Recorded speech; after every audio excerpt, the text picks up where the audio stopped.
This whole episode, I'm going to talk like Wade Watts. Because Wade Watts, he's the hero of the movie. So what do you think this movie's about?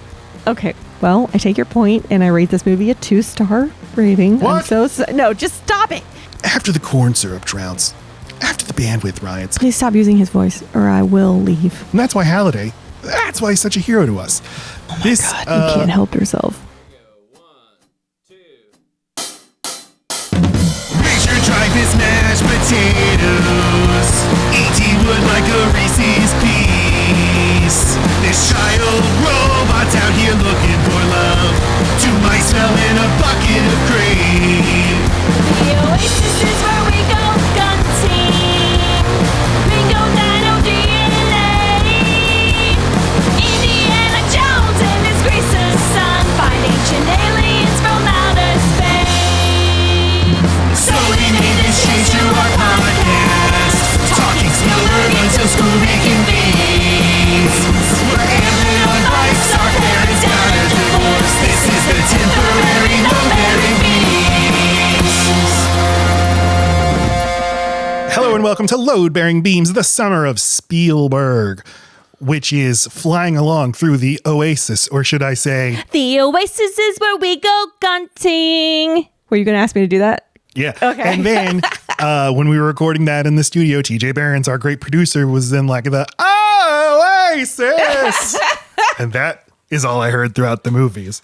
Garth Brooks going, the Oasis. That would have been better for me. All I could hear is my fucking nasally sounding voice over and over again. I love that. I love the way you say gunting. Gunting. It's just a great word to say. Gunting. It is a good word. We're going gunting today into Ready Player One. The movie, so far, we've only talked about movies I've given 5 stars to. That ends today. I don't like this movie. Yes, Matt. I know. I got to experience what it's like to watch a movie with me last night. Oh, yeah, I was. Fucking huffing and puffing and the eye rolling. It really ruins my experience, I must say. I was doing a lot of Laci-like business. vocalizing and motion doing. All right. Normally we talk about movies that are super important to us from our childhoods. The other one has not seen, or our youth. Some distance has happened, and let's watch it now with grown up eyes and defend or agree it's shit, whatever one. But this summer we are just doing Spielberg. So we've just been intimately diving deep into this man. And I'd say I started giving lower ratings, and mine are just progressing as we go. But before I do my rating on this or tell you that I liked it or not, why do you hate it so much? Well, I'll explain very carefully and thoroughly over many hours. No. I don't hate it. I don't hate it. We're going to get into all of that. I do want to say, people, the support for the show has been growing. We thank you so much. If you want more of the show, here's where you can get like bonus material, stuff you're not going to find in your podcast feed or even on YouTube. Follow us on Twitter, Load Bearing Pod, Instagram, Load Bearing Beams, TikTok, load.bearing.beams. Things you will find include bonus videos like us discussing what dystopian sci-fi future do we think? I could fuck with that. I could live in that future. That wouldn't be so bad. And then you could watch us talk about that and then submit your own answers. So that's a great place to do that. I feel like we live in the future and it's totally topia, not dystopia. Exactly. Utopia means no place. This is a place. The place is... You're in a place. The place is load.bearing.beams or whatever the variation is. All right. Yes, the summer of Spielberg. This is the concluding part of the second leg of the summer of Spielberg triarchy, which we split up into thirds because next week, Indiana. next week we're off. Oh. Yes, and then we'll be back for the final 3-episode stretch of our triarchy. Ready Player One. Tell me, this movie is a movie that came out while we had already started the podcast. Our very first YouTube video was us discussing the movie as a bonus video. Huh. I have no memory of this. We were like, yeah, it was okay. What? I remember me and our kid leaving the theater like that movie rocked. Kid didn't go with us. I think. Then what am I? Maybe I'm thinking Spider-Verse. You could be thinking of anything. True. Did they not come out in the same year? They did. So eat my dust. You didn't go see Spider-Verse with us. It's definitively not. You liked it more than me. I was very interested in why is Spielberg making this movie? This is such a strange choice for him. I think it's less strange now that I think about it, but He likes future shit. I think this was very much a movie where he's like, I'd like to play in that sandbox. I'd like to play with those tools. It's a lot like Adventures of Tintin, which was a 100% mocap movie. And this movie's like 80% mocap. Oh, okay. Okay. And I think that excited him. I don't think the material. He wanted some mocap. I get it. Not less. I think the material didn't excite him so much as like, here, we'll give you this much money to do this, to work with these toys. I don't like when directors choose to make movies based on the toys. I really don't. The story always suffers, except for this one. All right, no, go on. Come on. I don't feel safe. What do you mean? In this space that we have here? I don't feel safe to like speak my opinion about this movie until I fully understand your reasons for hating it. You don't feel safe? I don't feel safe. I feel like I'm going to step in a trap. I feel like I'm going to. I'm going to traps, and I feel them. I feel like I'm in a minefield. What do you mean? What are you talking about? What if you've got great reasons and then I hate it and I spend an entire episode saying how much it rocks? That's okay. This is discourse. This is how we disagree all the time. But what if I end up agreeing with you at the end and then I disagree with myself from the beginning? Fun. You've persuaded me in the past and I've persuaded you in the past. That's why we do this, is it not? I don't know that that's why. My reasons aren't complicated. It's like, I think this story sucks and I think this character sucks and this actor sucks. But I think this movie... Don't agree. Yeah, so... But what if everyone agrees? It's fine. I will say...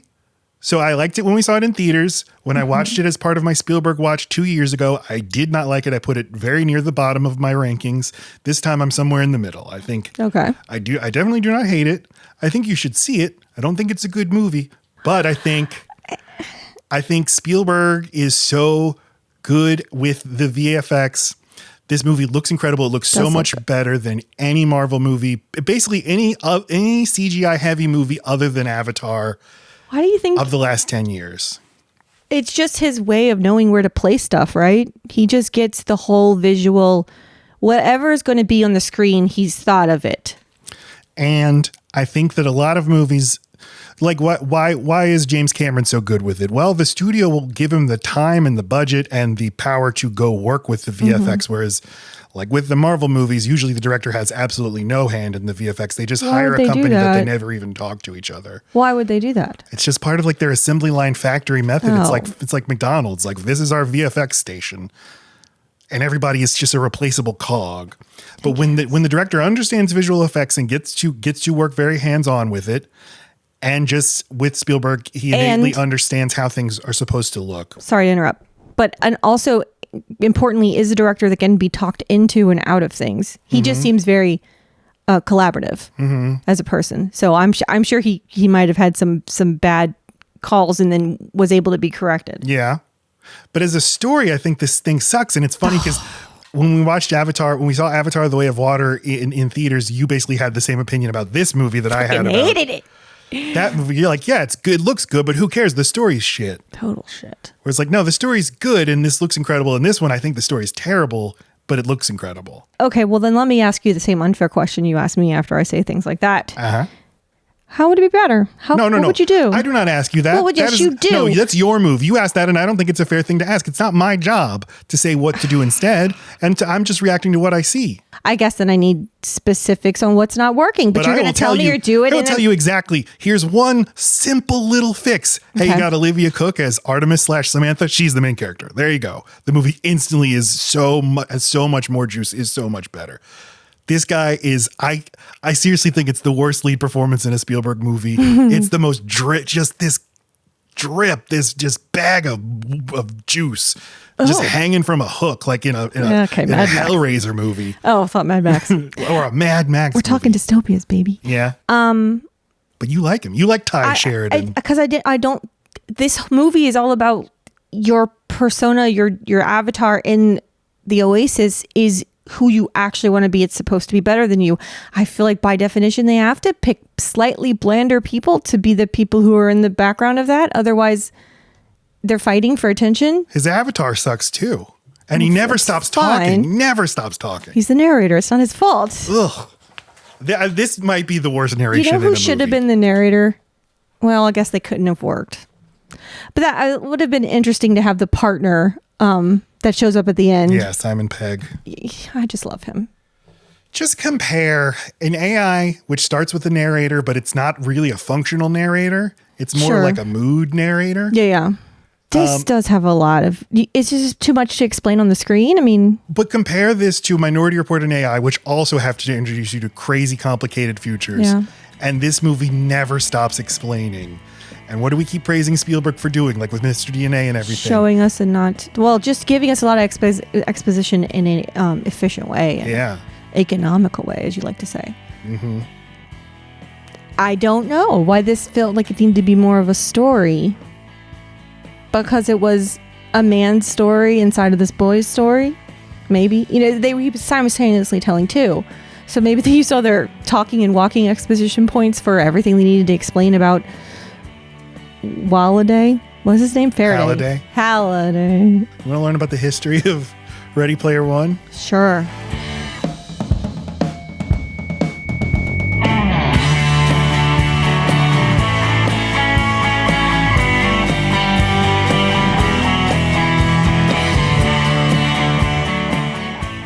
Let's meet Ernest Cline, aka Ernie. Here he is in this picture, sitting next to George R.R. Martin in a DeLorean. He's friends with George R.R. Martin. All right, in this 2014 profile of Ernie Cline in The Verge, written by Ellis Hamburger, he said, quote, "I think humans would willingly enslave themselves because we now have the technology to create a reality better than the one into which we were born. Here, we can control everything." End quote. Yeah, that's interesting. Wish it was in the movie. What here is he talking about?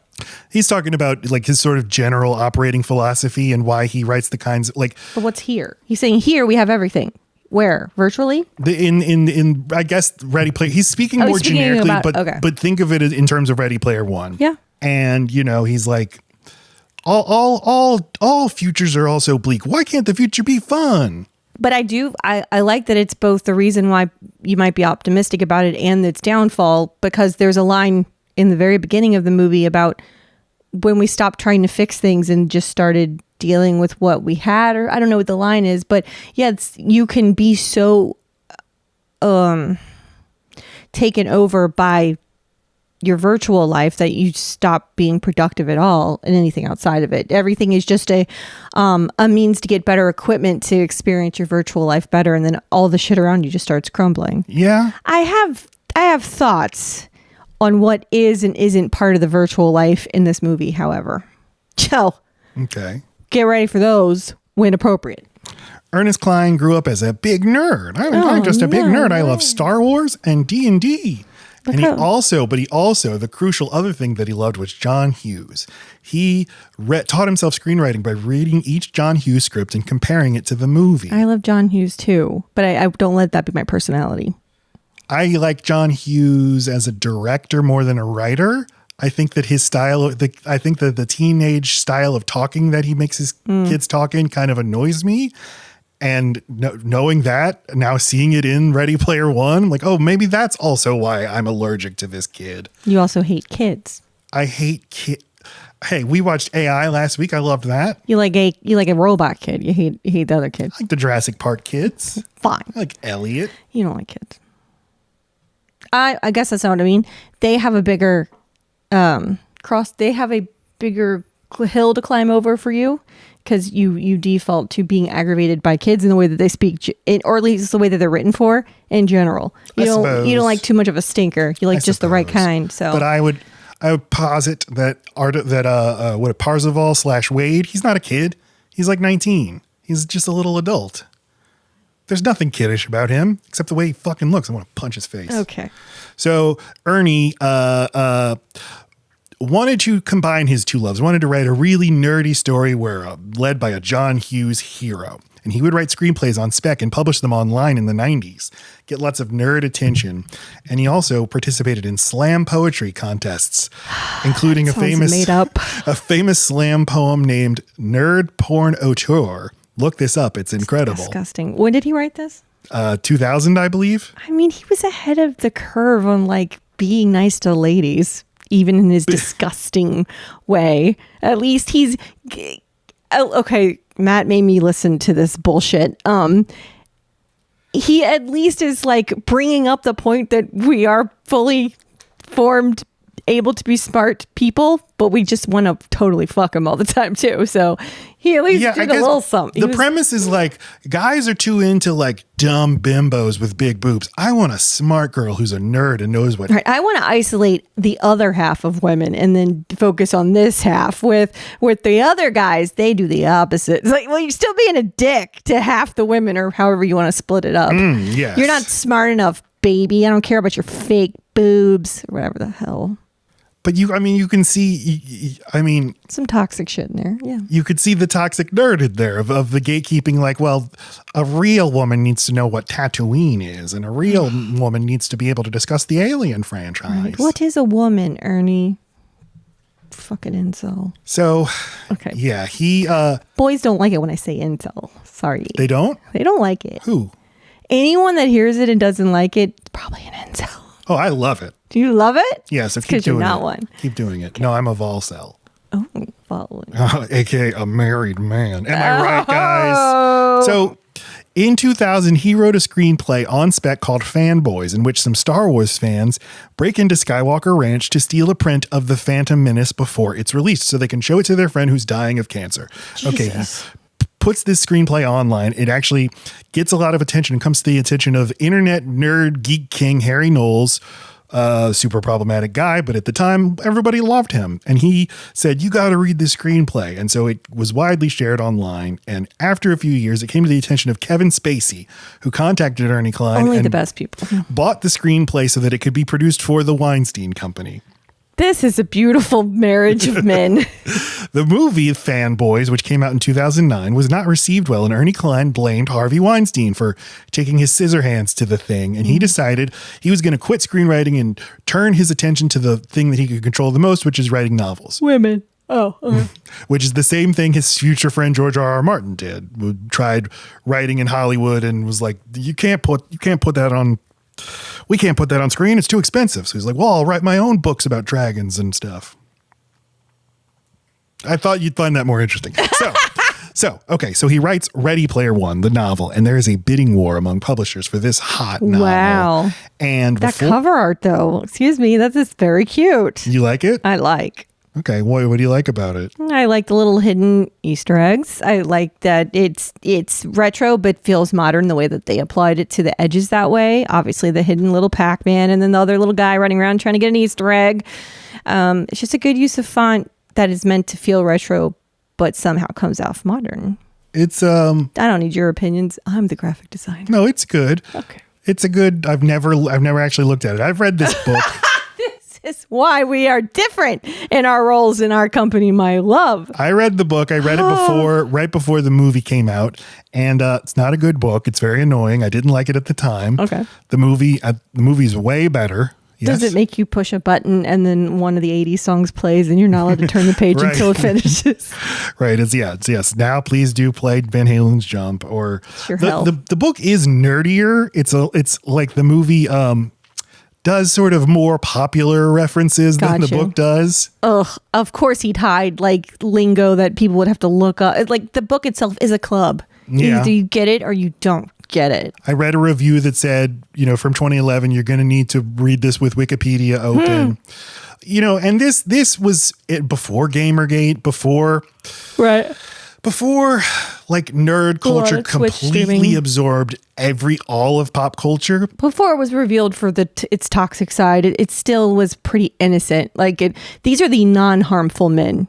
Yeah. That's the problem. They were sick of being friend zoned and thought of as not a threat. It's funny because that's what they'll lean on, but deep down men want to be thought of as a threat, I guess. Well, okay. Or we're taking something away from them if we don't also fear those boys. I don't know. They don't want it and they want it. I feel like Laci's saying some big stuff. Maybe delete this. Making some big claim. So got no evidence. Yeah, you're right about that. But I think the other thing that it sort of anticipated is just mashups. Now we hadn't had all of the multiverse movies that we've had. We didn't have Ready Player One, the movie. We didn't have Space Jam: A New Legacy. We didn't have. How could we go without mentioning that? But that is a movie where all of these different pop culture universes go together. You haven't seen Space Jam: A New Legacy, Lacey? See, you don't see LeBron James and Bugs Bunny going into A Clockwork Orange and Casablanca and Lord of the Rings. Never mind, I get it out. I don't know. I've not seen that. Or the Ryan Reynolds movie Free Guy, or Deadpool and Wolverine coming this week, where all these worlds are going to collide. We're in the dystopia. We're in this dystopia of pop culture mashups. Anyway, before the book is published, Cline hires a producer named Dan Farah, and they start developing the project as a movie, and there's a bidding war for the rights to adapt the movie before the book is even published. Warner Brother wins. Ernie Cline writes the screenplay. The novel's a big hit. The guy who founded Oculus, the VR company, he tells all, or at least back then told all of his employees they needed to read Ready Player One before starting to work there. And so Warner Brothers gets the rights. They hire Zach Penn to rewrite the script, and they offer the project name.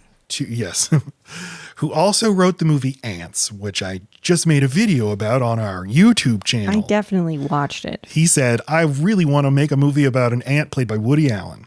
So they first offer Ready Player One to Christopher Nolan, and he turns it down. And eventually the project goes to Steven Spielberg. It's going to be his next movie after the BFG, except he ends up making another movie between wrapping production on Ready Player One and putting it out. He went ahead and made another movie called The Post. There's two movies you love in this weird 2010s he had. It is a strange period. Yeah. Starting with Schindler's List, he will kind of alternate a more traditional Spielberg story with a very like serious minded look at usually a historical event. Schindler's List and Amistad, Munich, Bridge of Spies, and a kids movie. Post. He likes to sprinkle in movies that are just for kids. Yeah. So in the 2010s, so 2011, he releases two movies, I think within a week of each other, War Horse and Adventures of Tintin. War Horse, this very sincere, classic, epic, pretty, big screen war movie starring a horse. Not really, but it gets a Best Picture nomination because it's like, I don't know, Spielberg made a big war movie, so it's got to be good, right? It's okay. It's pretty. And then he releases Adventures of Tintin, an all mocap movie that is pretty good. It looks kind of weird. It's his Polar Express. It looks way better than Polar Express though. But it's interesting to see him like, what if I could make an Indiana Jones movie where there were no rules about what I could do? Oh, I remember the movie now, you saying that. It did feel very indie. Yeah. Then he made Lincoln, which is actually his biggest hit of this era at the box office. And it was a big... Daniel Day-Lewis, though. That's true. I remember you and I went to see that movie like a few weeks after it opened, and the theater was packed. And afterward, a woman went up to you in the bathroom and said, Abraham Lincoln wasn't actually that good. Of a person? Yeah. I don't remember that. That movie was bullshit. Okay. Then he does Bridge of Spies. Then the BFG. The BFG is so weird. It's like, I'm going to make just a children's movie. Nobody likes it. It's a flop. Yep. And then The Post. And then Ready Player One. And Ready Player One, at the time, I was like, he's just trying to make a hit. Like, why is he doing this? This is so strange. I don't think it's a sure thing, what he made. It's not a sure thing at all, but I could see why they might think it would be. Okay. Well, show me his next 10 years. Well, I feel deprived. That, it's only two movies after that. It's West Side Story and The Fabelmans. Where you been, Spielberg? Raising tits. I was trying to say kids. But Ready Player One was a big hit. I remember it being kind of a disappointment, but it actually made $600 million worldwide. It's good. It's fucking interesting. I'll watch it again tonight. I did not once feel bored. And I'm not saying his other movies bore me constantly or anything like that. I am saying it takes a lot that time of night, especially when our wild kid is still very awake, for me to not get kind of pulled in and out. Mm-hmm. And that's true. You were super energized, engaged. But at the beginning of the movie, you're like, "This movie rules," and I feel like you didn't say that. I think reporting to you because of your noises. I think that the first half of the movie is a lot better than the second half. Do you agree? No. We're going to be at odds this whole time. Oh no! Well, one final thing: who the fuck is Tye Sheridan? And I'm sorry to you, Tye Sheridan, but you're a rich man who's gotten a star in. he's gotten a star in all these big movies. But you don't know who he is. So obviously he was a thing that didn't become a thing, right? Except I look at his filmography and it's okay, yeah, he's in lots of TV shows and HBO shows and movies I've not heard of. And he is a perfectly attractive enough avatar, to use that word again, for the writer and the director of this movie. You can't have he's handsome, but there's something non-threatening about him. Okay. That's the ideal for you want a Luke Skywalker sort of character who's a little bland. Yeah. But this guy is actively obnoxious. The way he talks, this cadence, his preschool child delivery of lines. I guess we come to the Oasis for all the things we can be. Okay, but he relates so hardcore to Daniel Halliday. Is that his name? James Halliday. James Halliday, who clearly has autism. There's no way that he does not. Okay, and I do not like performances that that code themselves as neurodivergent without saying that they're neurodivergent. 100%. But that community probably has, every community has a lot of neurodivergent people in them. So I guess I was kind of picking that up in him as well. In the main character, he's just not really about his words. He's about his deep thinking, even if he doesn't sound deep when he says it. I hate the way this guy looks, moves, carries himself, says things, both in the real world and his avatar. Why does his avatar look so boring?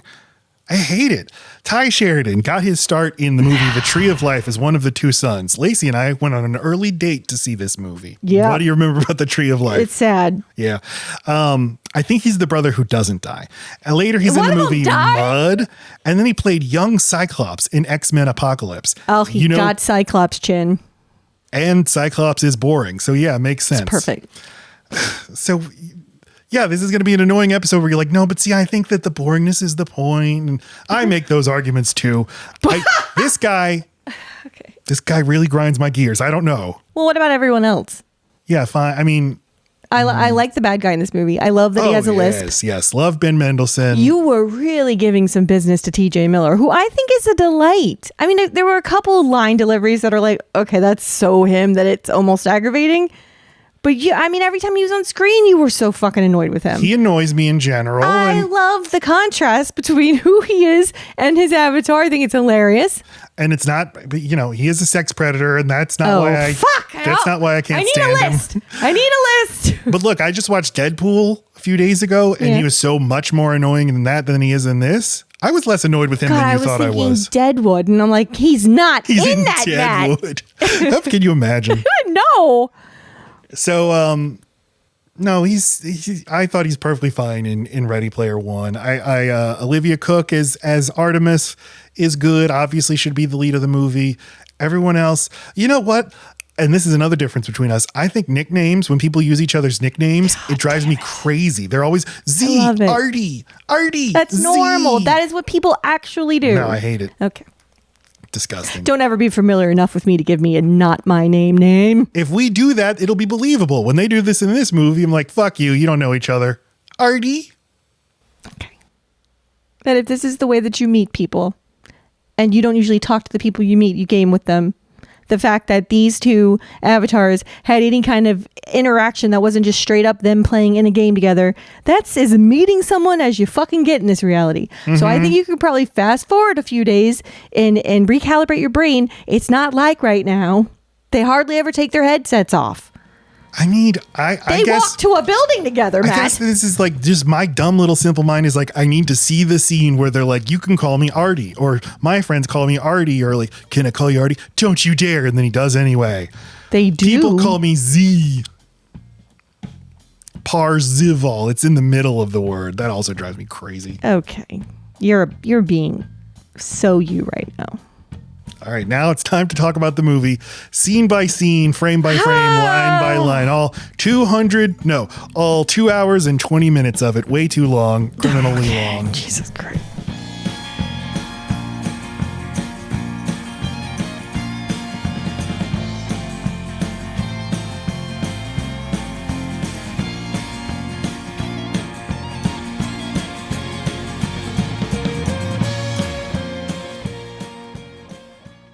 I feel sabotaged.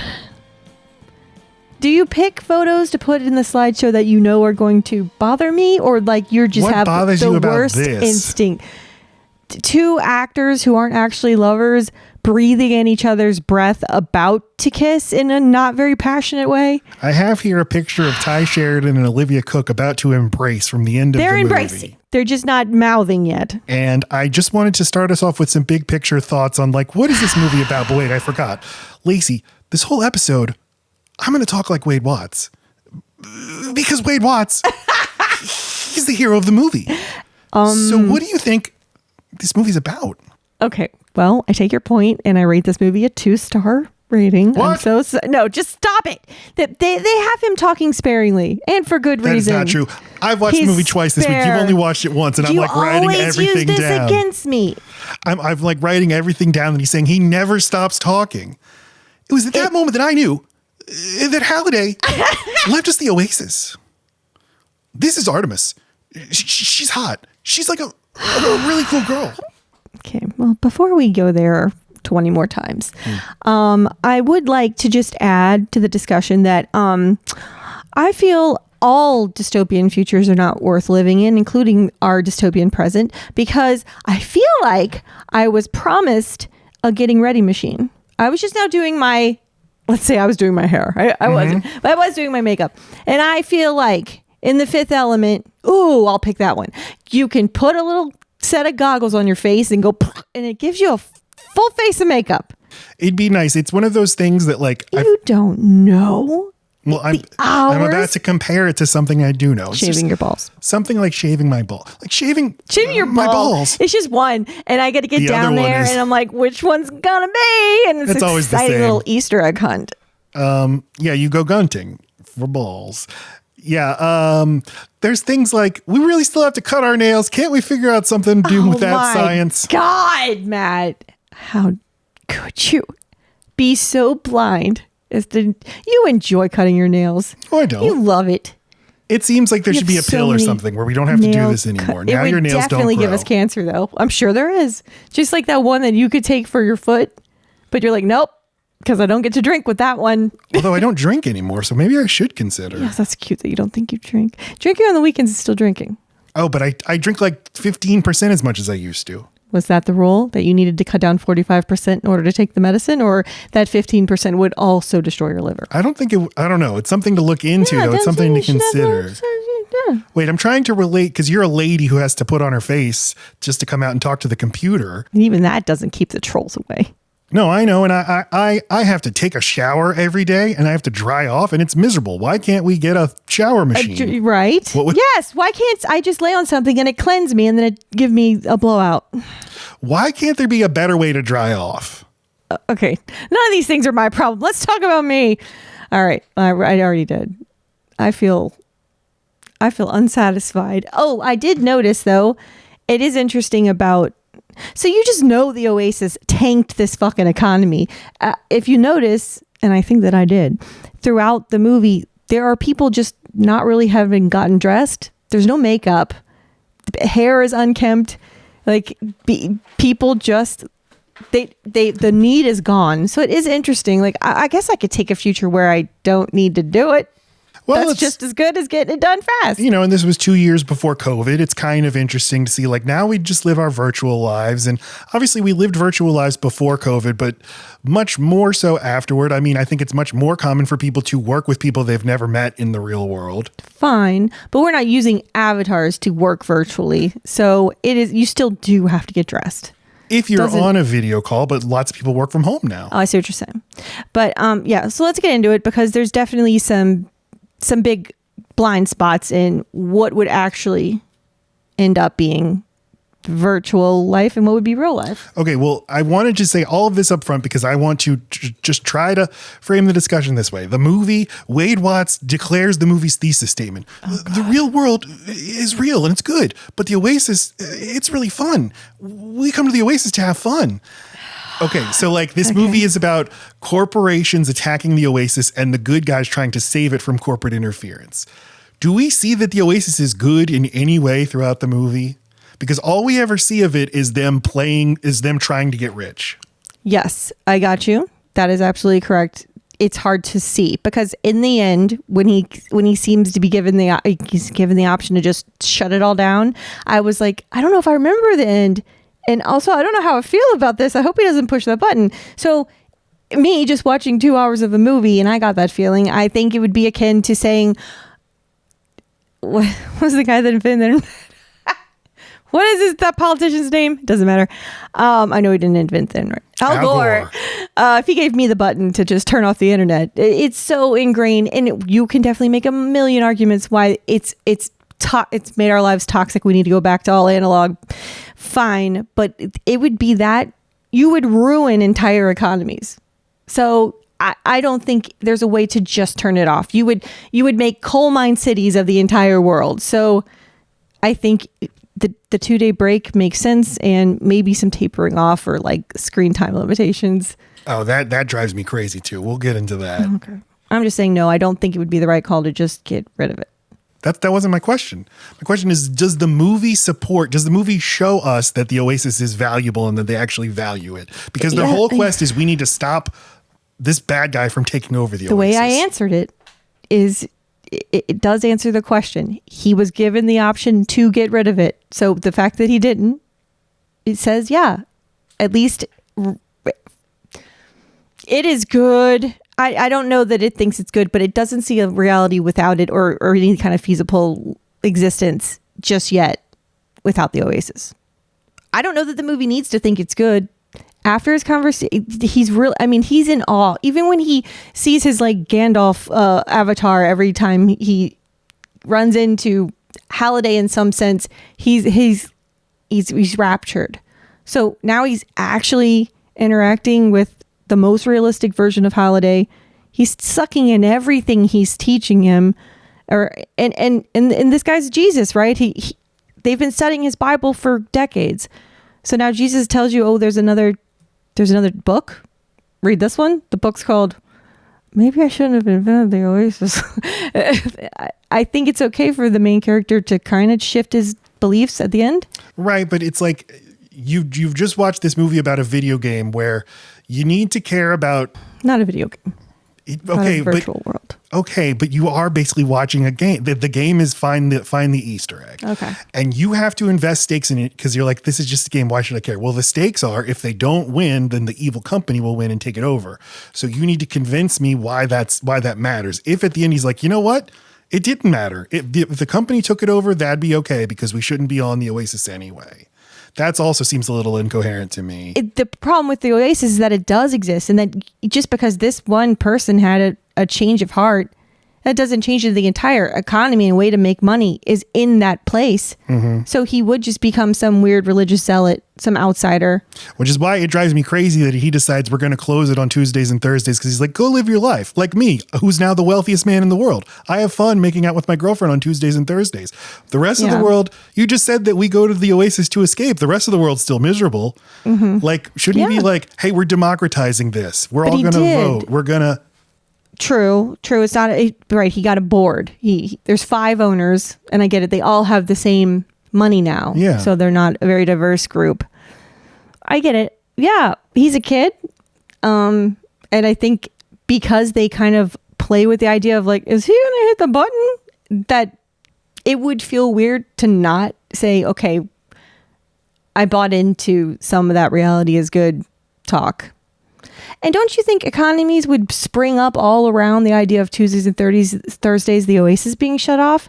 Like restaurants would just be like, here's our deal day. Or, there would be activities. There'd be like outside stuff and group events scheduled around that schedule. Mm-hmm. I think it just changes it up.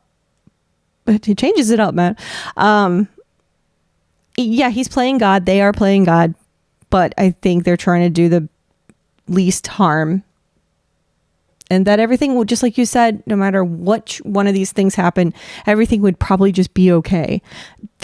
But you made a good point the other day about the dead prisons. That's a fucking nightmare. That's a complete nightmare. And yeah, so bottom line, it would not have it been the worst possible outcome if there was any kind of contractual way for a corporation to take it over. I'm not convinced that there isn't a way still. That's the part that seems like if you don't shut the Oasis down, it's always, it can be infiltrated.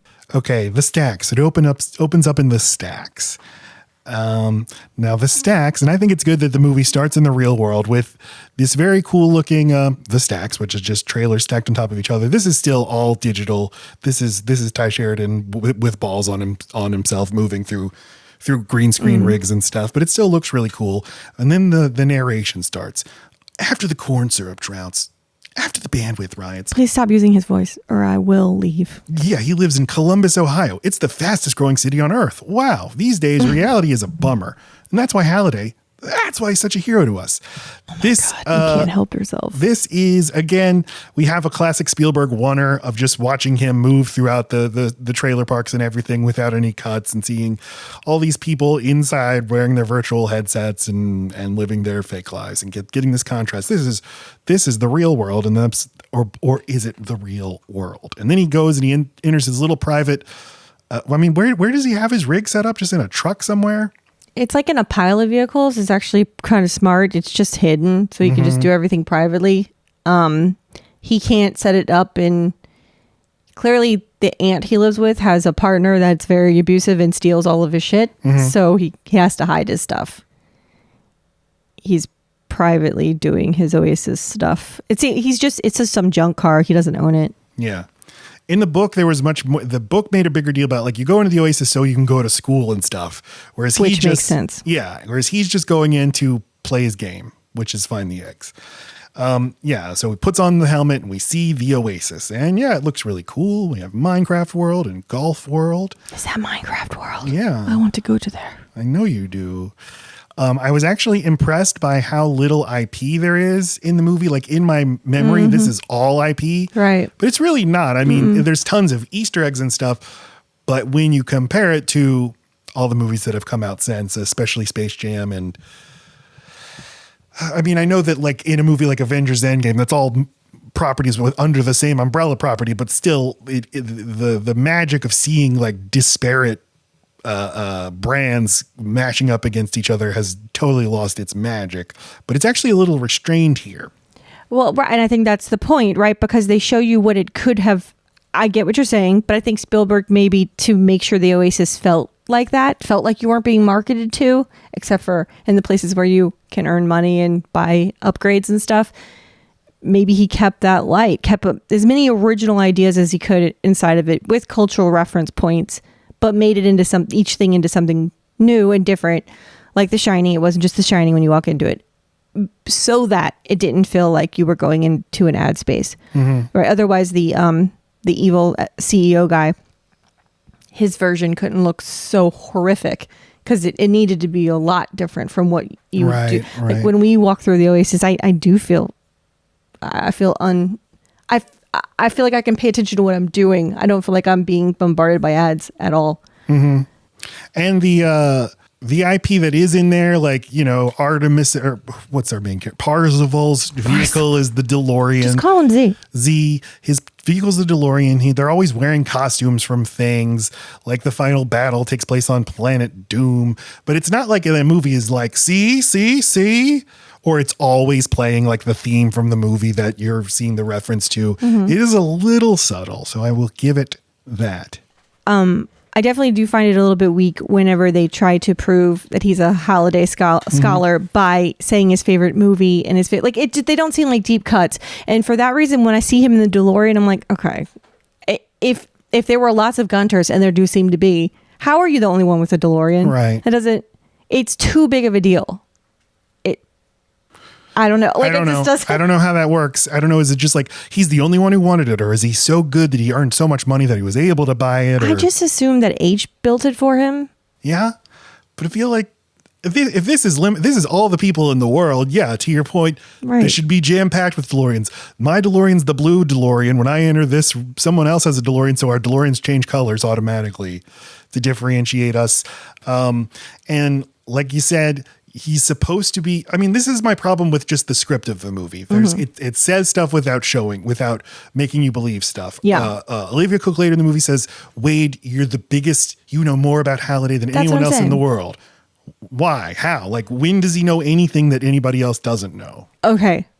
So you do not get that until he starts taking his trips to the Museum of that Man's Mind, because it is interesting that he wants to go to two very specific moments. I mean, if we've got every single, almost anything this man ever did as a place to mine for ideas, that's how they prove it, that he found two specific moments. And yes, of course, when he mentions those, people are like, oh yeah, the office party. But that people just know of them. They didn't know to continuously go back to that moment. Mm-hmm. And I just really I hate his voice, and I just hate the way he moves as the Avatar, because this is a mocap performance. He's strutting around. And this too is like, I can't pin down this character. Is he a nerd? Is he cool? Is he a badass? He's cool. He's cool, but he's poor. Okay, so he's cool. He's supposed to have swagger and stuff. I think his avatar has swagger. I don't think in real life he does. Ugh. We meet H, his best friend, even though he's never actually met him in the real world. Even though they all live in the same city, which is really handy. I know. That's one of those things where we can forgive, right? Yeah. Because they say it's the biggest city in the world now, Columbus, Ohio. Why? Ugh. Sure. Halliday. We meet Halliday because Halliday, played by Mark Rylance, the third film that Spielberg worked with Mark Rylance on, won an Oscar for Bridge of Spies. Then he played the BAFJ. And here he is as Halliday, playing what I would say is a quasi-offensive autistic stereotype. Yeah. But he looks very interesting. It's, these kind of Steve Jobs and Bill Gates, but way Crypt Keeper-y? Way more Crypt Keeper-y. The way he dresses with his dumb jeans. I hate the Crypt Keeper's jeans. You're so right. Hey, you know what? I thought it was just like a quirky little side note that he had coins on his eyes when he first rises up out of his coffin to greet people, but they're quarters, which wouldn't be the kind of coins you put in your eyes. So they're extra lives. Yep. Oh. No, you're right. Okay. What's wrong with my response? That you already thought of it. Flip a coin to you? Matt, do you not understand the way you respond to things? Is either like, oh, or yeah. Which one of those do you think means I already knew that? Or I don't think, let's rewind the tape. I don't think I sounded like, yeah. I think it was like, yeah. Okay. Good for you. Well, I guess I did think of that, but it's smart of you to think of that too. You're not helping your cause. Move on. Tell us about Halliday. He's dead. What does he announce? What is this whole egg hunt about? I don't actually know where he is in this. Is this a commercial? Or is this at the museum? When he dies, he releases this video that he pre-recorded. I forgot. This is old. It's because it looks old. I forgot that it's taken. I mean, do you get a sense of how many years it's taken? 5 years. That's it? Feels older. But I guess, these kids have to not be too young to have started. He announces that he wants to bequeath the control of the Oasis to a worthy person, and he devised a hunt for keys and clues and Easter eggs that would result in the right person. Or I guess he doesn't even say that. It's just like, you too can own this. I don't really remember the recording, but it seemed obtainable. Like, if I were just a great gamer, I would think I could do that. Yeah. And a corporation thought they could, and they couldn't. And because this is all going to be based on how much you know about all the pop culture arcana that I am obsessed with, about Duran Duran and Chuck E. Cheese and Star Wars, etc., etc. You have won me over a little bit too. It's a little bit less cynical than I think, because he is ultimately trying to guide whoever wins to learning a lesson. Like, no, it was not about all the trivia and shit. It's a thing you have to learn about yourself that is totally devoid of pop culture. Right. I'm showing you. I'm sorry, go ahead. Well, with AI last week, we talked about Haley Joel Osment devoting himself to Pinocchio, and then Spielberg sort of seeming to endorse, you can't actually live life in art. You have to, there is a real world you have to live in. Even though I love movies, I love making movies, there's still something separate from them in its life. Yeah. Right. Yeah. And so though the pop culture stuff does help him along, and I'm sure that was, I don't know if you can even shake loose from any of that stuff because it's surrounding everything. But he picks 2 moments in his life that are his biggest regrets, and two show his most human moments. And they're the only things he keeps thinking about. And but also, it does seem like anyone good enough at gaming and who could kind of like learn the likes and dislikes of this person could figure this out, but that's not true. And in the end, we never needed to be worried about a corporation winning this anyway. There's like 2 more by the time you get the key and the clue, when you do the walkthrough with him, and and you're going to go sign the contract. I don't know. I get that someone else could have another chance. Okay, when he signed the contract, he got ejected from the fucking game. This time, don't sign it. I don't know. Because when you finally get all the eggs and stuff, you're not told this is a final test, but it is the final test. It is Willy Wonka and Steven Spielberg, I believe, had the idea that they hired Gene Wilder to play this role. And I believe he reached out to Gene Wilder. I meant to try to find the reporting on this, but Gene Wilder was like, just had Alzheimer's and couldn't. And he died 2 years before this movie was released anyway. But yeah, this is very much a Willy Wonka story. Very. And like with Willy Wonka, there didn't seem to be any rules. Just like, sorry, that's a whole thing with Holiday, where like not having rules just seems like rules to me, but okay. But at the very end, I don't think, okay, I did sign the contract. That person died from that or got zeroed out, so the next person don't sign the contract. I don't even think that would work, because he even asks him, Wade even asks Halliday, are you an avatar? Are you dead? And he says like he's something in between, or like hints to being some other kind of thing.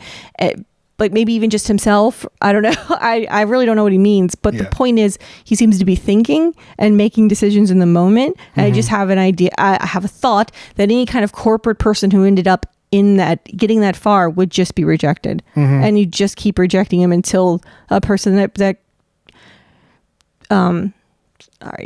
passes the vibe check gets in there. I think he did care about it being in the right hands. He understood the tool he was making at the end, even if he didn't when he was making it. Yeah. And then I was thinking there also seems to be a through line with John Hammond from Jurassic Park, because like Steven Spielberg seems to admire these business guys who aren't really in it for the business. They're in it for the wonder and the scope of achievement and stuff. Right. But because of that, they also seem to not have the responsibility aspect. They might not care about the financial part, but they also don't seem to care about the safety part. And that's true. And that's what his partner was trying to explain to him at that party. But you're right. He's just like John Hammond, except for that he learns his lesson, and because of technology gets a chance to correct this course. Yeah.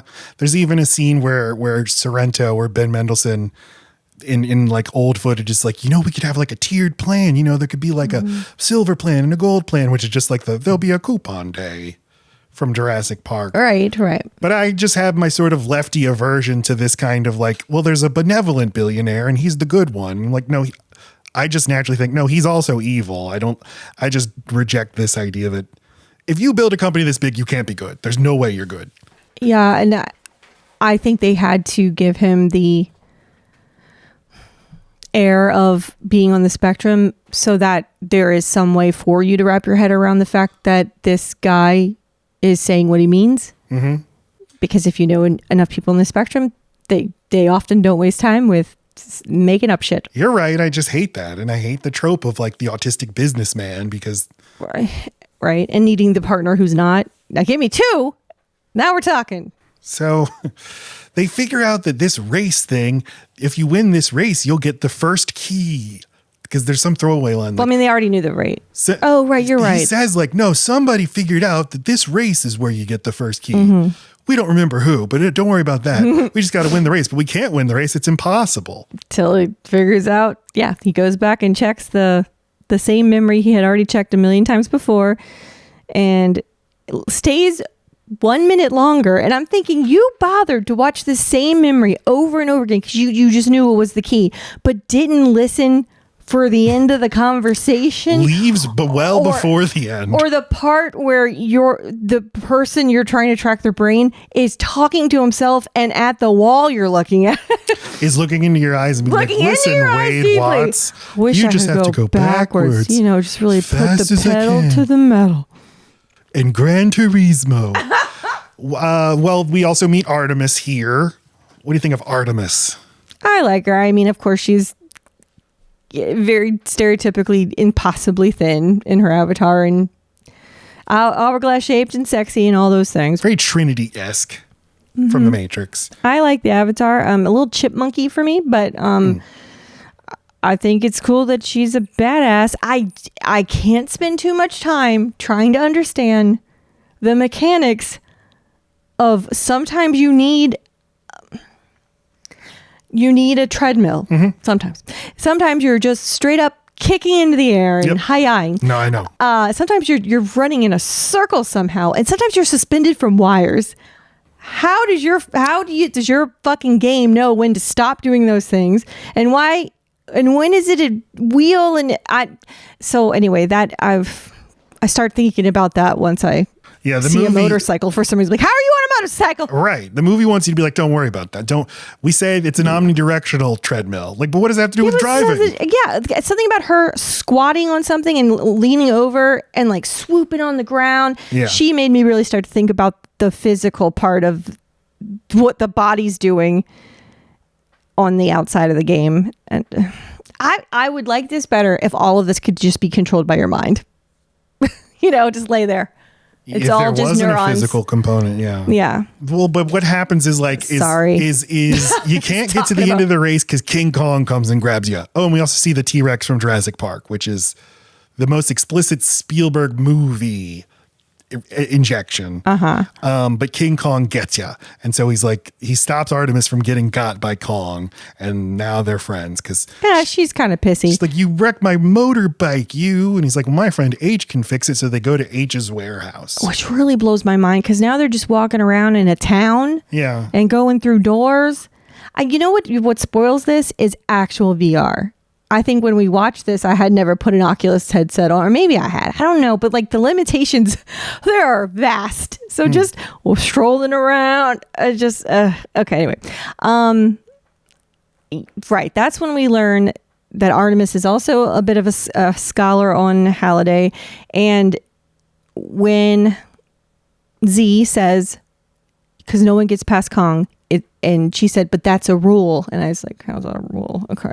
And then she explained it. And then I understood that, okay, if no one could ever get past Kong, then that can't be true. Because, see, now it's hurting my brain again. How's it a rule? How did you figure out that's a rule? That's what I'm saying. How's it a rule? No one can get past Kong. Because no one has yet. It doesn't mean you can't. And then he does by going under him. Fine. But that still didn't make it. That still makes it a rule. No one can go over him. I made a fucking rule. You're right. So that's dumb. You cannot exist in a world where today is opposite day. You can't, and you can't exist in a world where there's no rules because the absence of them makes it a rule. Other things a fucking rule. It's what is this called in philosophy? This is a tautology, or this is a self-canceling tautology. Yeah, something like that. It's this sentence is false. Everything I say is a lie. You're like, nope, no. That cancels out on both sides. Yep. Sorry. More about Wade Watts though. Like, I keep not explaining this scene. So this scene, H's warehouse. If there was a scene where we see Artemis / Wade's warehouse, or this is his little personal cove, I feel like that would go a long way toward me feeling personal, like he is personally attached to the Oasis, that it's not just about trying to win the game and get rich. He actually feels like, I'm so poor, my life is so shitty in the real world, but I have this actual place of my own. But the place of the own that we see in the movie is his friends, not his own. Because his friend has a lot of money. Then they're not claned up. Like H has this entire thriving business where they get commissioned to make these amazing custom things that people are then going to go ride around, and that's what the H is clearly like an IT person, like super advanced at coding. That's what H does. All Z is a Halliday scholar. That is it. So his little things that he can do, and he's a good gamer. So that's why he has to go in the back he can't start in the front of the race. Yeah, and you're H right. even gives him shit for it. Like, oh, what, you're gonna slum it? Because Like, he's low on I don't gas have or any, something. Yeah, he's like, I don't have any coin. I didn't understand, like, what's it gonna do if you're in the back? It means that you get to pass up everyone that eats shit before you, and they all turn into coin. It's a risk, and you might not win the race, but you scoop the coin up as they die because you're in the back, and you fill up your gas tank, and then you go around all their asses. So he is starting from a much lower place. I'm not saying, and H is brilliant. They just found a way to thrive in this place. That's why they have such a badass avatar and gear. Artemis like talks to Wade. What do I call it? To Parzival / Wade. Just call him Z. To Z, and he's Ernie like, and you. So you're really serious about this, eh? What would you do if you won the game? And he's like, oh man, I'd buy a mansion, and then I'd eat pizza every day. It'd be so great. It's a pretty lame fucking response. And Yeah. she's like, oh, okay, so you're just some fuck boy. Like, you don't even care. This is serious shit. Right. She doesn't reveal all her reasons, but she clearly has a backstory that and makes she's it personal for her. in a rebellion. She's like in a what would you call that? Just she's clanned up, but yes. for the righteous. I mean, yeah, we find out in the real world she's part of a resistance movement. Right? That has a garden. Yes. She just says, no, I'm political about this and you're not. And he's like, oh, come on. Doesn't take much to get him. He's just so used to being alone. His mom and dad die when he's young, and then his reluctant aunt takes him on, and then has a string of abusive mates or partners who are horrible to him. So yeah, he's just his best friend H is his best friend. They've never met in person, and they are both people completely okay with not clanning up together. That they're just two people who don't expect much out of other people. Okay. So he's thinking of selfish stuff. I win. Stop it. You don't win. I win. Which one is the good one? I win or I'm right? You told I'm me right is when I'm mad. I win is when I'm excited. Okay.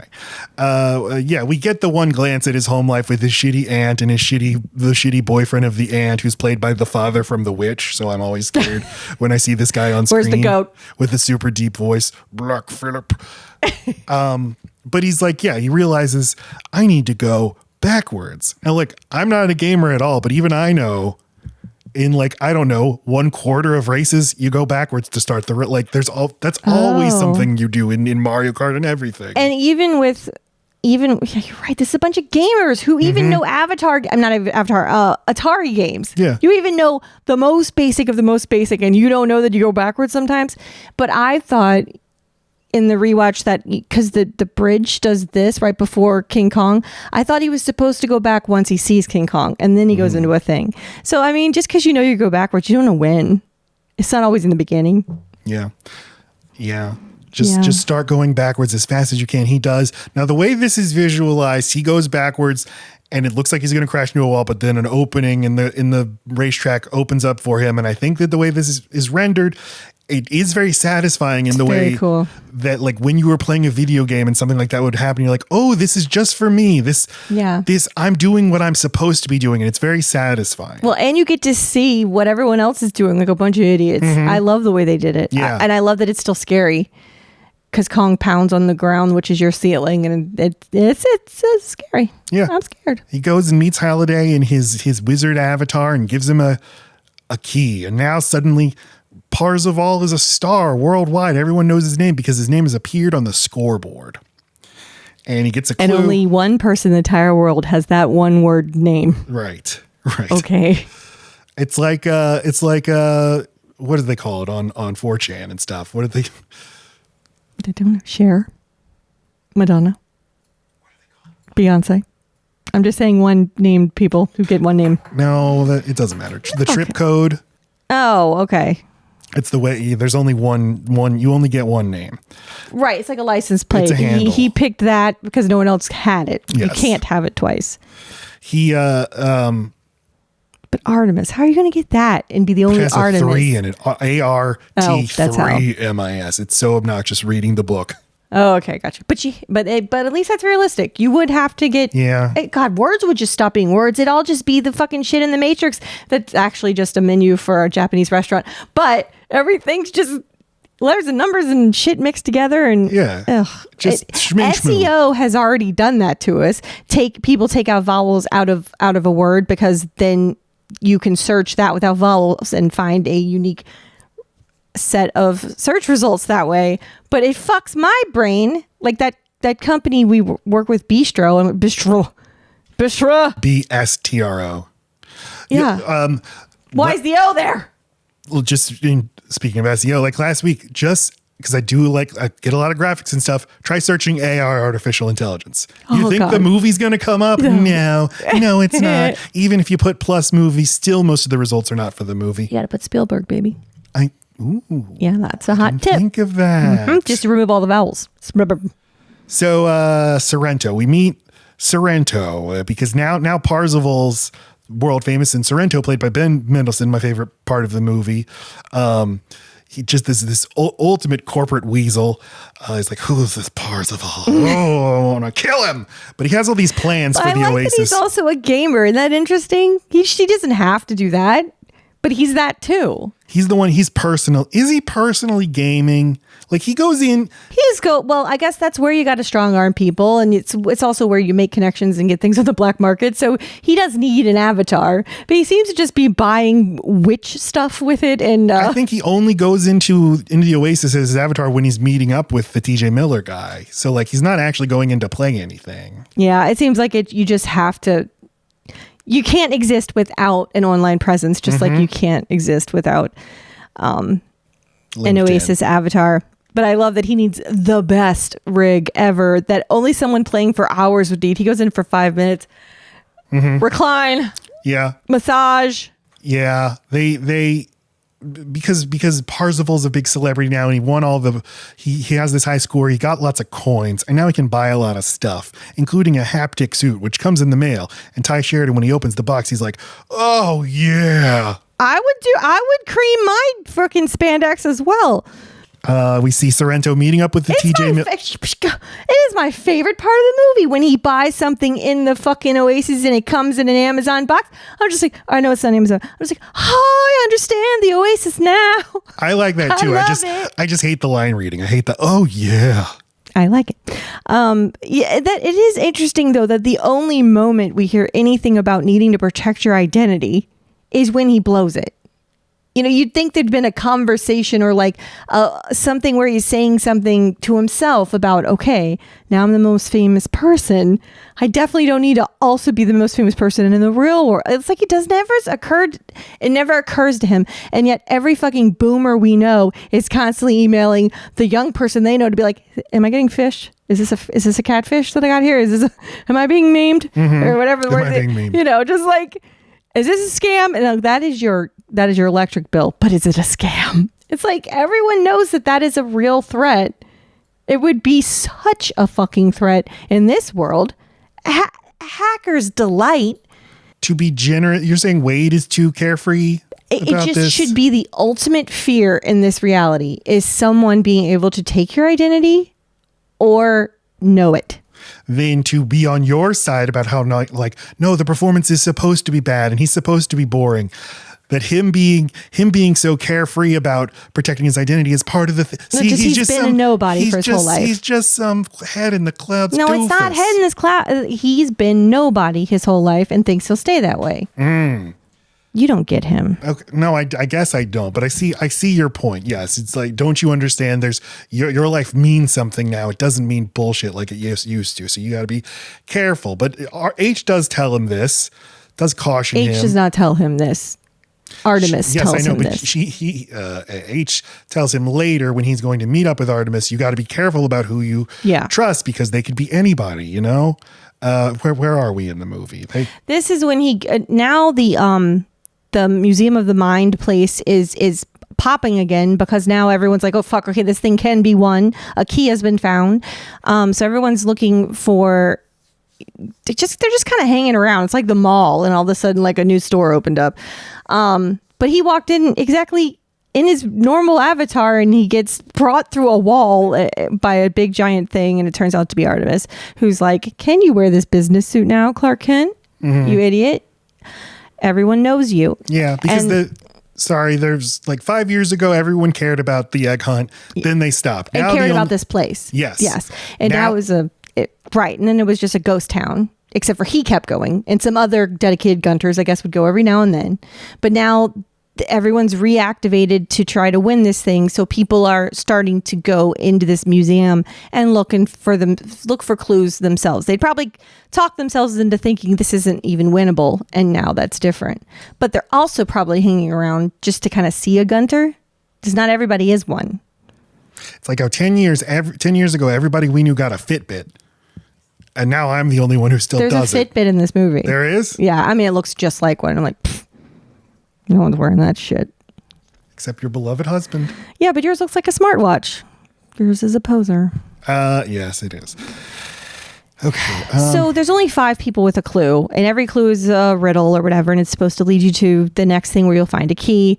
And so I don't remember if he already has an idea when he's going in there. It seems like Artemis gives him the idea. I don't know.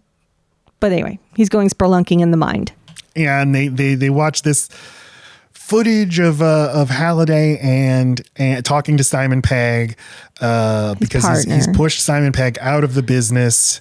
It's not what it's about. No, they're talking about that he went on a date, and he says, "Did you kiss her?" You're right. He says, "Did you kiss her?" And he's like, "What?" And he's like, "Give me the juice." And he's like, "There's no juice." There's no juice. She wanted to go dancing, so I wanted to watch a movie. She said she wanted to go dancing, so I took her to a movie, which is funny. Because, yeah, he took her to his comfort zone place. He made it not romantic. I couldn't tell if they went to see it in a movie theater or they watched it at home. Well, the time and place, he went to see a movie. So I took her to a movie, means not to his house. No, he said, so we watched a movie. Oh, and yeah. I've always been a big watch means at home, see means at the theater. Well, that's just you. And we're not exploring your mind. But when I do need to, I'll remember that. Artemis and Parzival go on a dumb date to a disco. Dumb. And it's not dumb. She thinks she might know what the clue means, so she just kind of tacks it on to a date. She's still trying to impress him, but her ultimate goal is to find the next key. And having him by her side is a good idea. Mm-hmm. This club where you get to see lots of other different kinds of people. You can be a cat person. You can be a goblin. You can be a Gandalf. You could be an anime. Maybe because like none of this appeals to me at all. Like I have no interest in being a cat or an anime. You would be a Homer. You know you would. You'd just be a Simpsons character. I don't want to be Homer. I don't want to be a Simpson. I can't imagine what your avatar would be either. I was trying to picture mine the whole time. Because like I'm not I hate costumes. Yeah. I don't want to do anything. You would probably just make yourself look exactly as close to you as you could. Yeah, just an anonymous guy. I want to be thinner. That's all. All right. What would you be? I couldn't figure it out. I have no idea. Do you want to be an animal? No, I don't want to be an animal. Do you want to be anything? Do you want to be a non-human? No. So it does shock me how many non-humans there are, because I feel like I'm creative. I'm not sure why I don't want to be but I also think I don't want to be sexy. I think I want to be abstract. Really? Like a Picasso. You couldn't help it though. You'd be sexy. Even if you were abstract. Thick ass Picasso. They're like floating around and doing disco and stuff. And she touches him on his new haptic suit and he gets all horny and stuff. And he's like, what's happening? What's happening to my penis? Okay. And he got a penis upgrade. And then he's like, Artie, I his love you. His penis hit one of those mushrooms on Mario. Holy shit. And then it got a flower, and now look what it's spitting. Okay. He says, like, I love you, Artie. And she's like, She's what? crazy. No, and my name is Wade Watson. I live at 742 stack number 3. It's like, what the fuck are you doing? No. My aunt is vulnerable. She's at the top of one of those stacks. And TJ Miller's evil guy overhears him because he's in the club too, surveilling them. And he's like, ooh, Wade, okay. And then some IOI guys come in and start attacking. So that's when they realize they are going to be in danger for being at the top. Yes. Percival uses a Zemeckis cube. Dun, dun, dun, dun, dun, dun. The Back to the Future music plays and he goes back in time 1 minute. It turns back time. That's right. Yes. And I still don't understand how that means they can walk out of the club and walk slowly to their safety. It's like, it's just 1 minute. Yeah. It's just 1 minute. I know. You're in the fucking entrance tunnel. Go faster. Well, and I don't know throughout this whole movie, like, hey, if something bad's happening, can't you just take off your headset? Now I'm out of the game. Right. I don't know that. And also, to make things fair, Holiday has all these different items. You can find them through gaming or you can purchase some of them, but they do unspeakable, crazy fucking things to the reality of everyone else. Not the reality, but the reality of the game. Mm-hmm. Why? It seems like he made this for people with money. Yeah. You shouldn't be able to buy a Zemeckis cube that's super fucking expensive. Although I guess in Halliday's mind, he's thinking, no, people are earning coin from being really good gamers. So you don't put real life money into here and all of a sudden you can buy the Zemeckis cube. You need gaming coins. You need to have proven, that's what it is. You have to prove you're really, really good at gaming. All right. But what always happens is a corporation comes along. Yes. Or just like, okay, when the Soviet Union dissolved, they're like, what are we going to do with all because in the Soviet Union, all property was owned by the state, theoretically. Mm-hmm. Now we're going to transition. We're going to have private ownership. So, everybody gets a voucher and this entitles you to like some property. But then the people who are already rich are like, well, I'll just go buy all the vouchers from all the people in my neighborhood. And then, now I get all the property. So like, yeah, if you have a lot of money in the real world, you just hire people to go earn coins for you in the game. Also, people with a lot of time at their disposal probably already have money.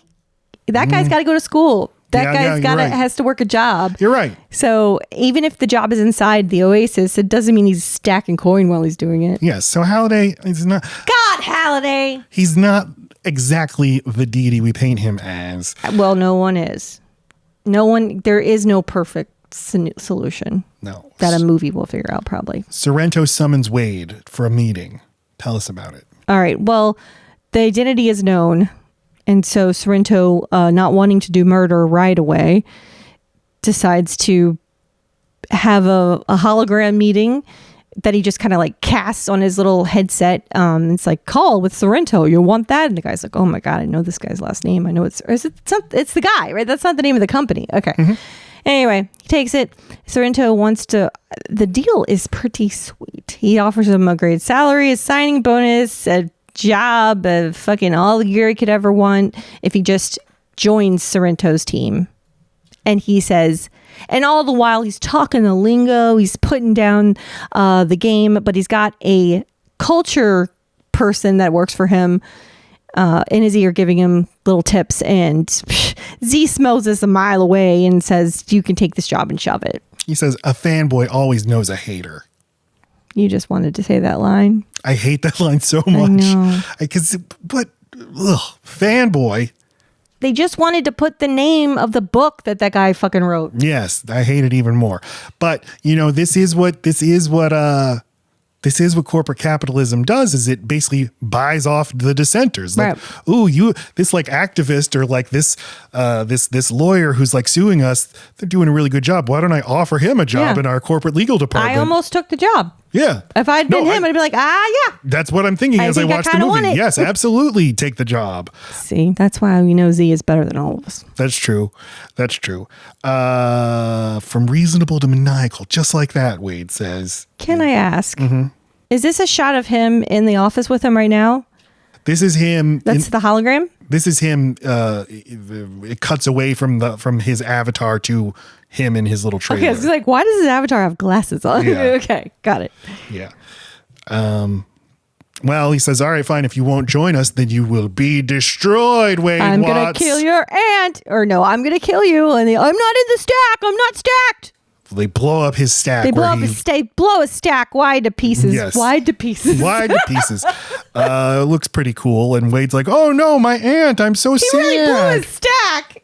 That's funny. He really did it, the son of a bitch. No, I mean, that's an expression. I know. Oh. I thought that's what we were doing. We were doing that? Yeah. Oh. He's like, oh no, I'm so sad about my aunt. And then he gets kidnapped by a tough-looking guy. The stuff is gone too. He just got that stuff. Oh, baby. It's gone. That's true. It's gone. Gets kidnapped by a tough-looking guy. He's like, oh, no, a tough guy. But when he wakes up in a warehouse, he's like, no, that's Artemis's tough friend. Tough guy. Yes, and she is disgusting. Her name is Samantha. She's played by Olivia Cook, and she's like, don't look at me. I'm a monster. I've dealt with this hideousness my entire life, bitch. Which is like beautiful. A little bitty birthmark on her eye. It is a massive birthmark. If anyone had it, they would be self-conscious about it, especially if they're a fucking certified 10 without it. I think it's interesting, and that's what makeup's for, baby. Well, but that's the like. She's like, you wouldn't. It's stupid. It's fucking stupid. It's insane. It's the equivalent of glasses you can't take off. Like, I'm not hot. I wear glasses. This movie could have made her anything. Anything. You could have done anything with this idea. And in my head, she at least was like a regular size, not this fucking tiny, petite, perfectly hot. I know. Conventionally. That's what's so annoying. It's like, because at least he's not that cute. He's just average. But even he's like, take off the glasses and you're an X-Man. Although when he's an X-Man, he has to wear glasses because he's Cyclops. But this whole, like, you can be anything. But in the real world, we're like conventionally attractive people. Right. I just don't wear makeup and I'm kind of hideous. It just sucks. All I see in this movie is paths not taken from Spielberg himself directing it, which is like, this man who gets so much blame for sort of like infantilizing culture, trapping people in a perpetual adolescence, sort of disrupting the new Hollywood movement where we're getting real serious adult-oriented cinema. No, let's have big family blockbusters. Then you're producing Gremlins and Back to the Future, and let's all just live in our childhoods. Now, okay, what if you make a movie that's sort of examining that and examining the consequences? He's like, no, I'm not interested. Yeah, I mean, he could have...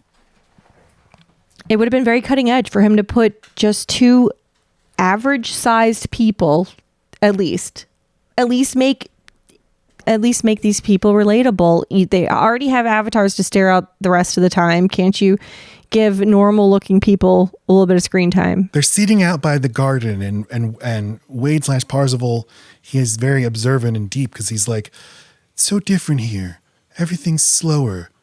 The trees, the people, everything. And then she's like, oh my God, I know where the secret glue is. And then she runs in. She's like, don't you remember that the thing he regretted the most was going on the date? It must be the date. The creator who doesn't like his creation. And so this leads them to... There were only so many movies that were in theaters at this time. I don't exactly remember how they narrow it down to The Shining, except for that one of the movies don't seem like a good date movie. And this is Halliday's 11th favorite scary movie. So yeah, it's The Shining. Also... What creator hates the thing? No, that's later, I guess. No, that's this. That's Stephen King hates The Shining, the movie. Oh, it's like Stanley Kubrick hates his movie? Nah. All right. There you go. So they figure out it's The Shining, and now they're... But I like what they do with it, though. Look, the Overlook is the name of the movie theater. It's what a brain would do to stuff. It's what my brain does to stuff. Just mixes it all together. And then you walk into this thing that looks like a theater, and it's a perfect, somewhat replica of The Shining. It's all this stuff at your fingertips, really. Like, you walk down the hall, oh look, 237. Yeah. You walk down that hall for some reason, oh look, the picture of the Overlook with all the people from the it's what your brain would do to condense it all into one spot. What it feels like is going into a very high quality video game of The Shining. Right. Like, let me put all the stuff. This doesn't look exactly like this looks a little too digital to be the movie. But walking around and the score is playing. Right. We might want to go down the hall to 237 and down the hall where the twins are. But the experience of actually going up an elevator, walking down the longest we've all gone to hotels. We don't want to do that. Right. We just want to go a little bit. Anyway. When they tell the curator is the one who sends them here because they're like, Curator, Mr. Curator, we want to go into The Shining. And he's like, I hope you have the belly for it. Ugh, I hate when anyone says belly, including children. Just like Grady, Mr. Grady from The Shining. Mr. Torrance, we've discussed, and we don't think your heart isn't in it. We think you haven't the belly for it. Okay, got it. Love it. All right, well, as long as you love it. So all five of them, the five people who are on the scoreboard for the game, all go in, and their goal is to try to find how to win this. So they're hitting all the points, all the things that you think about when you think of the movie.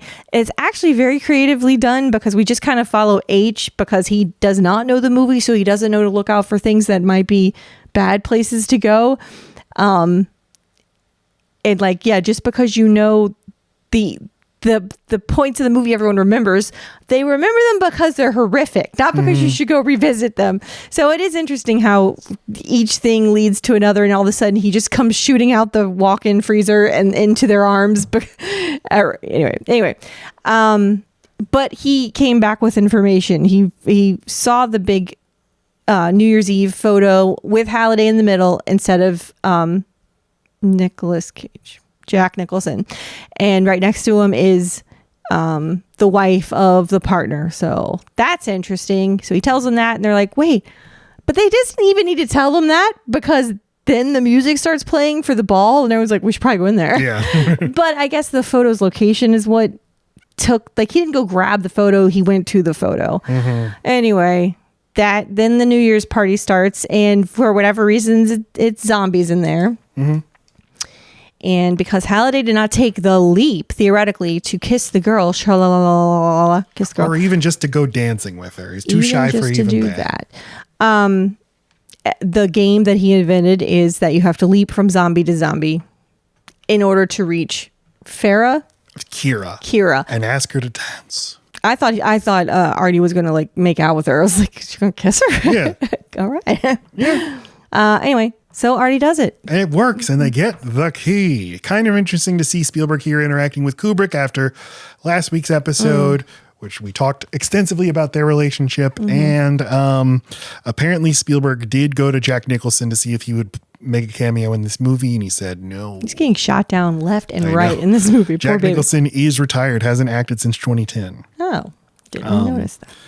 So then they're back in the real world, and IOI finds Wade and Samantha, and they're running away. And then Samantha's like, no, Wade, you go. You're too important. I'll surrender myself. And he's like, well, Samantha, no. But too late. She gets arrested by IOI, who have purchased all of her debts from all these different companies she owes money to. Now you owe it all to us.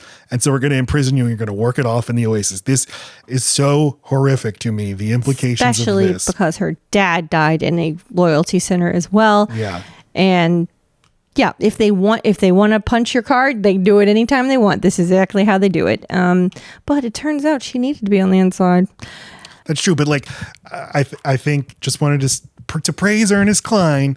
I think this is the single best sci-fi idea that this movie has. Yeah. Or it's not even sci-fi, but just, because like this. The natural extension of what it's like to be crippled by debt. And debtor's prison was a thing, think like Dickensian, and Charles Dickens, London. In it, right? Because if we miss a payment, which that happens, the interest changes and then you get a late fee. And then the goal of debt is to never not have it. We're all in it. And you owe so much debt to so many different people that, the horror story of, oh God, what if they all got together and combined forces against me? I'd be powerless to stop them. But debtor's prison used to be a real thing where your debtors would come and take you to jail. It's not anymore, but it's like no. I can't earn your money in the prison. Right. So you want license plate. We change it. Now we'll put you to work. We'll put you in a little cubicle. Now we own you. And it just, shudder to think about it. We meet H in real life, and turns out H is a woman. What? But you're a man in the game. What's up with that? I don't know. Identities are different. We also meet Dido and Sho, who are very anonymous. But you're a cat in the game. How are you a man? Right.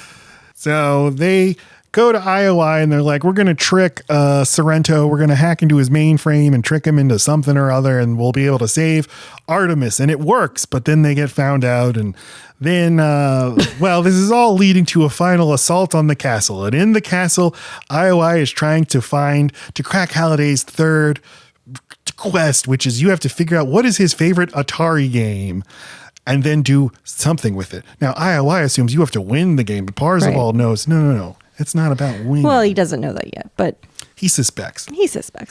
This is another example of how money and access seem to have a very unfair advantage. Sorrento purchased this very rare artifact, level 99 enchantment, whatever the hell it is. And it makes an impenetrable force field around the place where you need to go into to try your hand at getting the Atari game just right, whatever it is. But honestly, it ends up being pretty fucking helpful because Sorrento has a whole corporation of, there's 1,200 Atari games or some kind of really wildly large number I did not expect to hear. That can't be right. That's crazy. And they're just sending in they have hundreds of people. They just send person, try this game, another person, try this one. And they're just weeding them out. I think that's handy. You have a whole line of regular people, not corrected to Sorrento. You're going to get 20 people guessing the same fucking game. And then you're going to go up, take your chance, and have no inside information as to what's already been tried. And you're going to be zeroed out. And then you're going to have to find your way back to this fucking castle. Mm-hmm. So it actually ends up working out because by the time our heroes get to the castle, they already know what game it is. And then they get to use their brains. Like hyenas following lions to a kill. It's nice like, of you to kill this gazelle for us. It's, what's his nose in Indiana Jones? Just wait for Indy to do all the fucking shit. Like Belloc. Yeah, that's all it is. But we're reversing it. We're flipping the script. Thank you, giant corporation with all these resources. Let me use them against you. But they have to break the defenses. So Wade Watts gets on the loudspeaker to all of the world and gives the most rousing speech. People of the world, I need you to follow me. But what he does doesn't even change it. He does nothing. No, they successfully break through the barrier and he gets to the video game. And this is the big fucking centerpiece battle of the movie. It looks, hey, look. Meh. Well, I mean, compared to Avengers Endgame, this looks 1,000 times better than the battle in that movie. But to praise Avengers Endgame, like, I care about what happens in that battle. Yeah. So even though it looks like dog shit, I'm still like invested in the stakes of it. Whereas this, I'm like, I'm just watching a video game. It doesn't fucking matter. Yeah, no, it's not emotional at all. I hope it wasn't supposed to be because there's no moment it's where supposed to be because he's given the big rousing moving speech. Like this is about freedom or something. Now go. Yeah, go. Okay. They win the battle and Parzival's about to figure out what he needs to do with the Atari game, but then evil Sorrento comes in and he's like, okay, anyway. He has a bomb that will kill everybody, including himself, but at least it'll stop Parzival from getting the final key or whatever. So he explodes it. Everyone's dead, but Parzival, a quarter he got earlier from Simon Pegg, gives him an extra life, allowing him to go right back to the arcade. It makes sense though, because you just talked me into it. This is how you weed out the people with the money and the access to the true believers who are doing the work. This kid knew that Museum of the Mind so well that he even knew a fact the curator did not know. And to our minds, that curator is AI. There should be no thing that he doesn't know. And sure enough, Z is right about something that the curator is not. So he's like, here's a quarter. And at the time, it's like, thanks, bub. He keeps it in his pocket. And wouldn't you know it, it turns out it was an extra life. And so that means if there was a corporation evil enough to wipe out every single person in the Oasis, be damned of morals and ethics, then that person should get at least outlived by the most knowledgeable, dedicated Holloway fan. And that's what happened. Yeah, this is neoliberal fantasy bullshit that knowledge and smarts is totally independent of your station in life. That you can be so smart and knowledgeable and educated even if you come from nowhere, because educational achievement is a blah blah blah, and that's why we need charter schools that Steven Spielberg probably donates to. Didn't mean to say all that. Didn't know I was saying that. What he explains is this is the Atari game Adventure. It has the world's first ever known video game Easter egg, because the point of Halliday wasn't to win the game, but to find something fun. It was the adventure, right? To have the Easter egg. See, don't you see? Got it. And that's why he wins the game. Well, he wins the game because there's a couple of other tests and lessons to learn, and he refuses to sign a contract because that's not what What's-His-Nose would have liked. And okay, you're right. There's no contracts. We're Goldie Hawn and What's-His-Nose. We don't get married. We wake up every day and decide to be this. Exactly. And, okay, so he gets the egg. He comes out with an egg, but then Simon Pegg, the peg in the egg, is out there, and he does end up signing a contract after all. And he says, but no, I want to split my stake with my friends, my clan. We're a clan after all. Cool word. There is power in collective action. Okay, I'll give it points for that. But he's like, oh, well, now that we're all super rich, we don't need the Oasis anymore. We can enjoy our lives in our nice luxury apartments and have fine luxury goods. So we can turn off the Oasis on Tuesdays and Thursdays. Did they democratize the Oasis? Did the Oasis users get to vote on whether they wanted the Oasis closed? What happens to people who work on the Oasis? We already said in the beginning that this did not happen. He is just turning into another Sorrento, is what I'm saying. It's just bound to happen, isn't it? Yes, it is. So that's Ready Player One, everybody.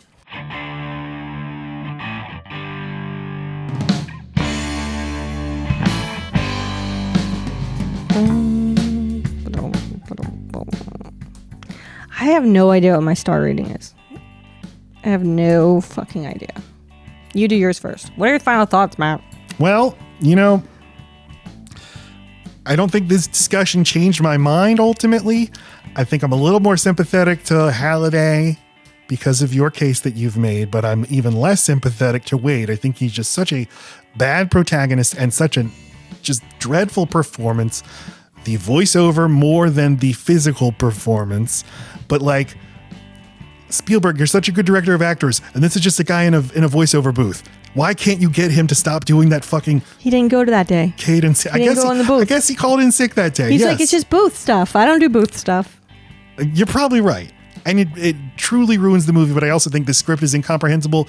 This movie isn't saying what it thinks it is. It's not really saying anything. I don't think but it needs to. But no, because there's moments like when Olivia Cook gets so emotional, is like, you don't understand. My father was killed in a debtor's prison. And it's like, okay, so this is about real stuff. Okay, but the movie's not convincing me at all that any of this matters. It's failing its most basic tasks. Okay. All that being said, it looks really good. It is an incredible achievement of visual effects, motion capture, and CGI, and all the assembly line blockbusters of the past 10 years could learn a thing or two from watching this movie. Ultimately, I don't recommend it. I give it 2.5 stars. Ooh. Ugh, I shouldn't let you go first. Okay.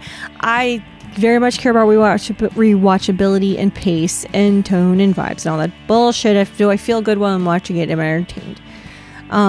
So I was going to say 4, but I think I'll just do 3.5. 3.5 seems right compared to the other masterpieces. Final thoughts. Well, you're always saying you need to care about the characters, and I care enough, and I agree with that. With a movie like this, which I think is about as good a movie as Avengers Endgame, I will still go watch clips from Avengers Endgame just because I like the characters, and even though this looks like shit, I enjoy watching this scene. I mean, I cried during more than one Avengers movie. Mm-hmm. That this movie would never come close, but I also would watch this movie for fun because it's fun. And Avengers I wouldn't necessarily watch for fun. Okay. It's more than that. So they're just not trying to do the same thing. I think they're trying to do the same thing. I do not think you were supposed to feel emotional at any fucking point except for maybe when the aunt dies. Maybe. You absolutely are.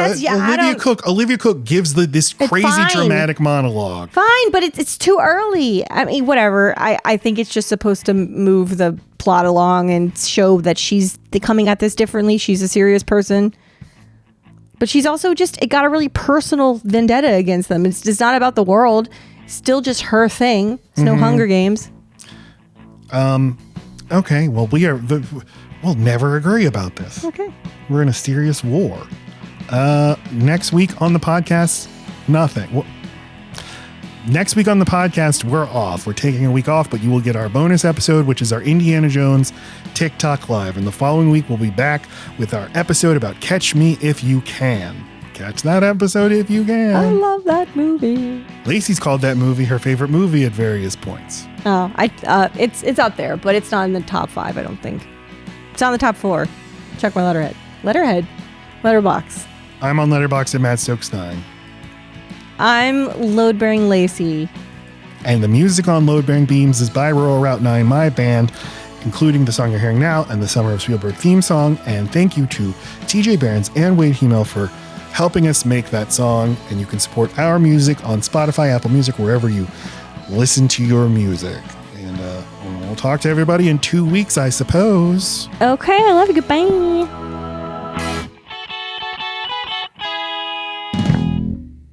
Three, four.